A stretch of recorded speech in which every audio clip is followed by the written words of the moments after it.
Friend, जैसा कि आप लोग जानते हैं कि हमारा पेपर जो है एयरफोर्स का बहुत ही करीब है हम लोगों को जो है, तो प्रीवियस ईयर एग्ज़ाम के क्वेश्चन भी देख लेने चाहिए। तो हम लोग उसी के आगे बढ़ाते हैं। चलो, पहला क्वेश्चन है फिजिक्स का। 1 किलोवाट घंटा में कितने जूल होते हैं? तो पहला क्वेश्चन तो यही होगा कि किलोवाट किसका मात्रक है। तो किलोवाट जो है किसका मात्रक है? ऊर्जा का, एनर्जी का। ठीक है, ये होता है 3.6 इंटू 10⁻6 जूल। कितना? 3.6 इंटू 10⁻6 जूल। 1 किलोवाट घंटा में इतना जूल होता है। एयरफोर्स में 2 टाइम्स लगातार ही क्वेश्चन आया है। क्वेश्चन रिपीट बहुत होते हैं एयरफोर्स में, ध्यान रखना। अगला क्वेश्चन, बर्नौली थ्योरम किसके संरक्षण पर आधारित है?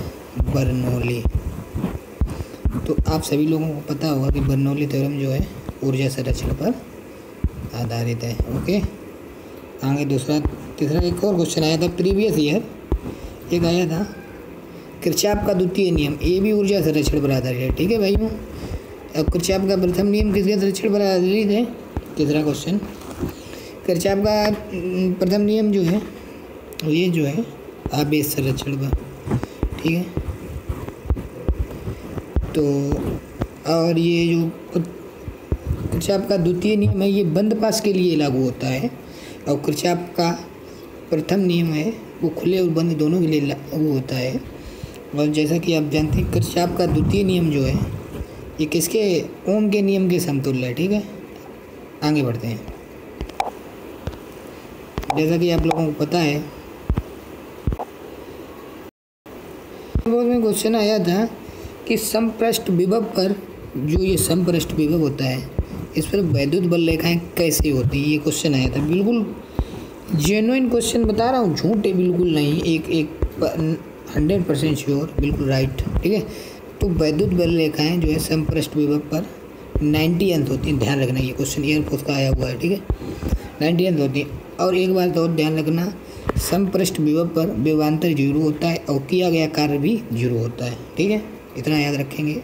आगे बढ़ेंगे हम लोग बिना किसी देरी के।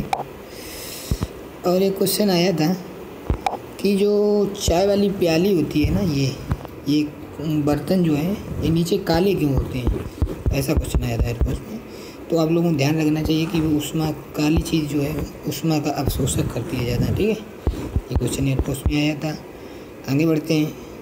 ठीक है, एक क्वेश्चन भाइयों बहुत आता है, क्वेश्चन में बता देता हूँ कि वो एक्स किरणें और ये दीजिएगा गामा किरणें, तो इसमें ये कौन सी, किसकी आवृत्ति सबसे ज़्यादा है? ठीक है, तो उस क्वेश्चन में बहुत लोग कंफ्यूज हो जाते हैं। मैं लिख देता हूँ वहाँ पे, देखो इसको याद करने की बहुत तरीका है। गाड़ी एक्स यूवी इन माई और रेंज आर ए। ठीक है, गाड़ी एक्स यूवी इन माई रेंज। ठीक है, बहुत ही सिंपल है। गामा रेंज की सबसे ज़्यादा एनर्जी होती है, इसकी सबसे ज़्यादा वेवलेंथ होती है, और इसी की सबसे ज़्यादा जो है भेदन क्षमता होती है, और इसी की सबसे ज़्यादा आवृत्ति होती है गामा की। ठीक है, क्वेश्चन ऊपर बढ़ेंगे तो आवृत्ति बढ़ेगी, नीचे बढ़ेंगे तो वेवलेंथ बढ़ेगी। ठीक है, गाड़ी एक्स यूवी इन माई रेंज, इसको याद रखेंगे तो बस आंसर काम हो जाएगा। इसको याद रख लेना। ठीक है, ये हर बार आता है, ये क्वेश्चन तो ज़रूर ही आएगा। ठीक है, एक और क्वेश्चन आया था, मुझे ध्यान आ रहा है, तो जो उसका पथ होता है किसका, ये जो वैद्युत क्षेत्र में लंबवत कोई कण मतलब तो उसका जो वो पथ होता है वो कैसा होता है? परवलयाकार। ध्यान रखना है। ठीक है, अगर यहाँ पे चुंबकीय क्षेत्र होता है तो क्या होता है? चुंबकीय क्षेत्र में तो वृत्ताकार। ठीक है, और थीटा डिग्री पे तो कुंडलिनी है, कुंडलिनीकार, हेलिक्स बोलते हैं जिसे। और 0 डिग्री पर चुंबकीय क्षेत्र की बात कर रही है, केवल इस वैद्युत क्षेत्र का एक ही बनता है। ठीक है, वैद्युत क्षेत्र का अगर जो है अगर समांतर करें तो बल 0 होगा। ठीक है, और बल 0 होगा, और वो पथ होगा उसका जो है वो पैरेलल होगा। कैसा? समांतर। ठीक है, ये क्वेश्चन। ठीक है, एक क्वेश्चन और आता है इसका, इस पे बहुत हर बार आता है। E बराबर dq/dt, ये फैराडे का नियम है जो, इससे क्वेश्चन ज़रूर आएगा वैद्युत प्रेरण से, इससे क्वेश्चन ज़रूर आता है। बाकी ये क्वेश्चन उससे आ जाता है छोटा सा, एक न्यूमेरिकल आता है और एक आता है वो, हर मतलब इकाई में एक होता है, एक थ्योरी का क्वेश्चन आएगा, एक छोटा सा न्यूमेरिकल आता है, ठीक है। तो आप लोग इस पे बेस्ड क्वेश्चन लगा लेंगे। और एक बार एक क्वेश्चन आया था, बता देता हूँ मैं, कि जो पथ जो होता है वो सॉरी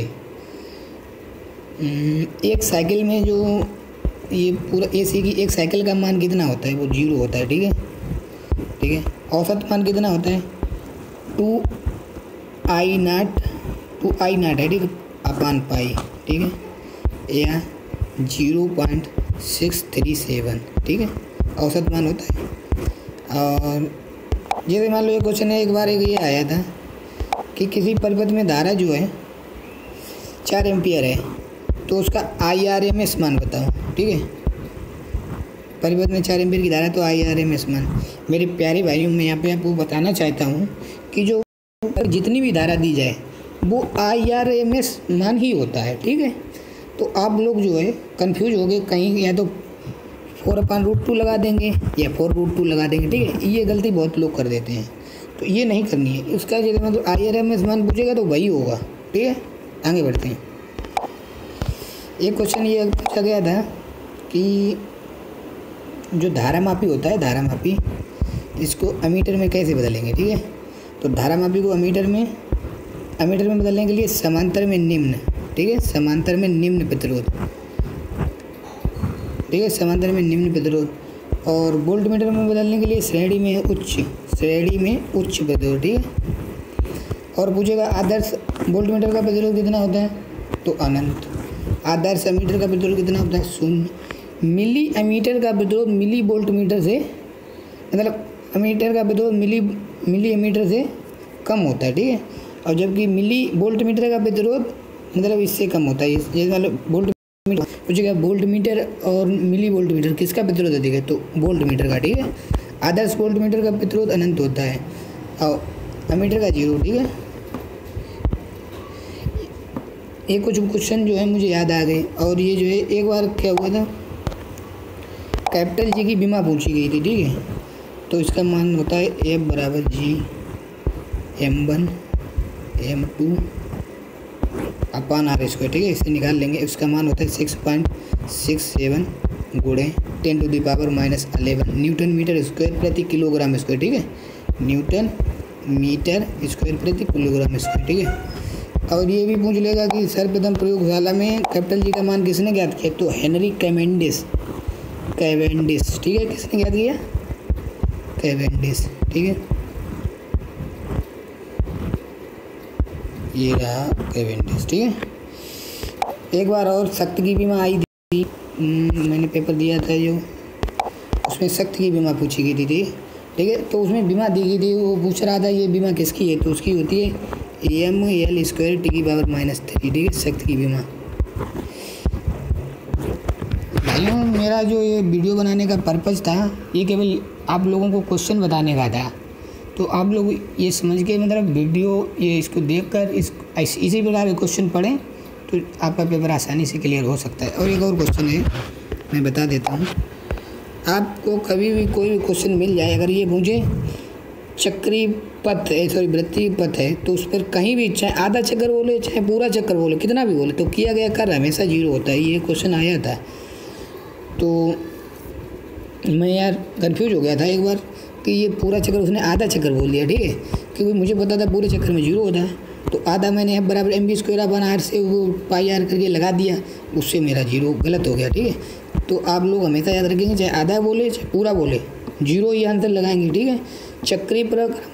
चक्रीय प्रक्रम में लोग किया गया कार्य 0 लगा देते हैं, जबकि चक्रीय प्रक्रम में किया गया कार्य न्यूनतम होता है, न कि 0 होता है, ठीक है। और समतापी प्रक्रम में ताप समान रहता है और आंतरिक ऊर्जा नियत रहती है, ठीक है। और एक क्वेश्चन और बता देता हूँ मैं, एक आया था कोणीय संवेग। हम सब लोग जो जानते हैं कि कोणीय संवेग जो है एंगुलर मोमेंटम, ये सदिश राशि है, लेकिन ये क्वेश्चन नहीं आया था मेरे भाई, ये पूछा गया था कोणीय संवेग किस प्रकार का सदिश है, तो ये अच्छी सदिश। कैसा है? अच्छी सदिश, ठीक है, जिसमें और ये जो है अच्छी सदिश है, ठीक है। और तो एक और क्वेश्चन बता देता हूँ मैं इसके साथ, बल आघूर्ण भी अच्छी सदिश है, ठीक है।